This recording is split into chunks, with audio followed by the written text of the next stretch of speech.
Peran orang tua atau wali dalam proses belajar dari rumah. Ada 10 hal yang perlu diperhatikan oleh para orang tua atau wali ketika mendampingi pembelajaran putra atau putri ibu dan bapak di rumah.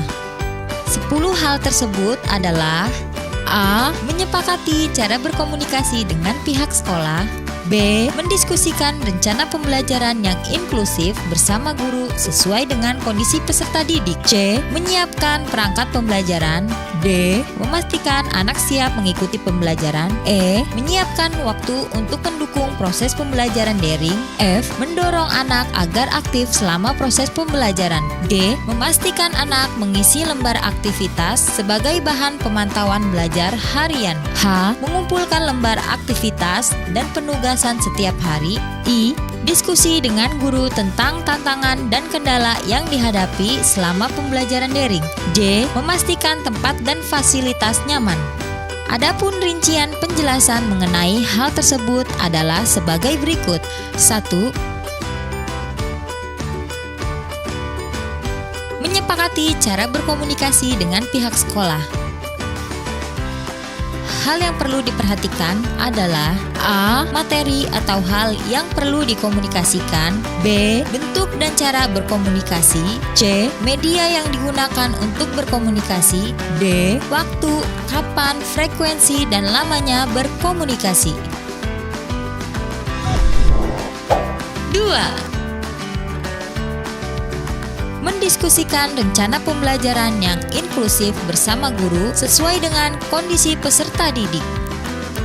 Dalam hal ini yang perlu didiskusikan meliputi: A. Kesepahaman antara orang tua atau wali dan guru tentang kemampuan dan kondisi keragaman disabilitas anak. B. Adanya akomodasi komponen pembelajaran, kurikulum atau materi pembelajaran, proses pembelajaran dan pendampingnya, media pembelajaran, serta teknik penilaian pembelajaran. C. Kesepakatan tentang siapa pendamping belajar anak di rumah. D. Penyesuaian penyampaian materi dengan bahasa yang digunakan oleh anak. E. Penyesuaian waktu proses pembelajaran dan kegiatan pendukung lainnya. F. Kemajuan dan hambatan anak dalam belajar di rumah. G. Peningkatan kapasitas orang tua tentang materi dan pendampingan belajar anak dengan disabilitas. 3. Menyiapkan perangkat pembelajaran. Dalam hal ini yang perlu diperhatikan adalah: A. Jenis perangkat yang harus dipersiapkan. B.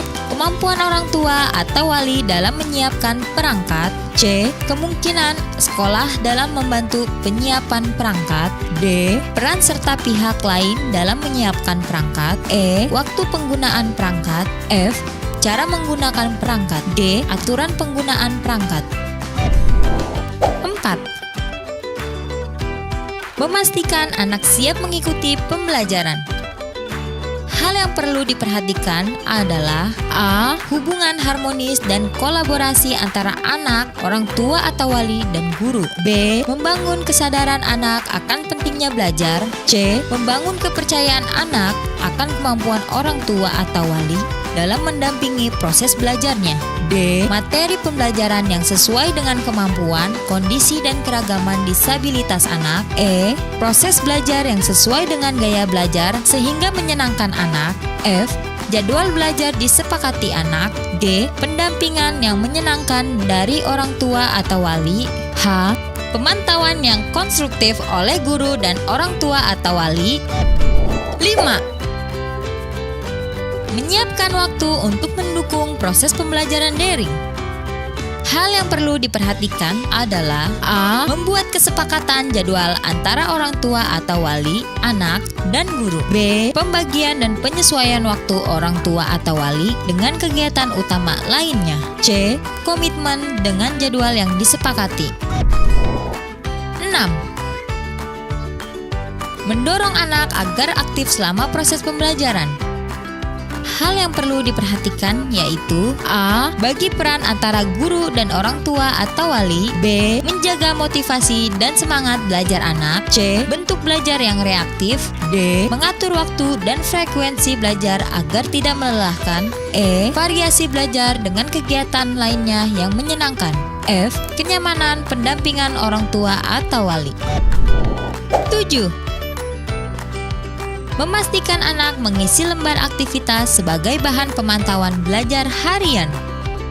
Hal yang perlu diperhatikan meliputi A. Penyesuaian bentuk lembar pemantauan dengan kemampuan, kondisi, dan keragaman disabilitas anak. B. Cara mengisi lembar pemantauan disesuaikan dengan kemampuan, kondisi, dan keragaman disabilitas anak. C. Pendampingan pada saat mengisi lembar pemantauan disesuaikan dengan kemampuan, kondisi, dan keragaman disabilitas anak. D. Cara menyerahkan lembar pemantauan. 8. Mengumpulkan lembar aktivitas dan penugasan setiap hari. Hal yang perlu diperhatikan adalah A. Lembar aktivitas dan bentuk penugasan merupakan hasil ekspresi pemahaman anak. B. Bentuk lembar aktivitas dan penugasan disesuaikan dengan kemampuan dan kondisi serta keragaman disabilitas anak. C. Pendampingan orang tua atau wali dalam penyampaian ekspresi anak mengenai aktivitas dan hasil penugasan belajarnya. D. Cara dan waktu penyerahan lembar aktivitas dan hasil penugasan. 9.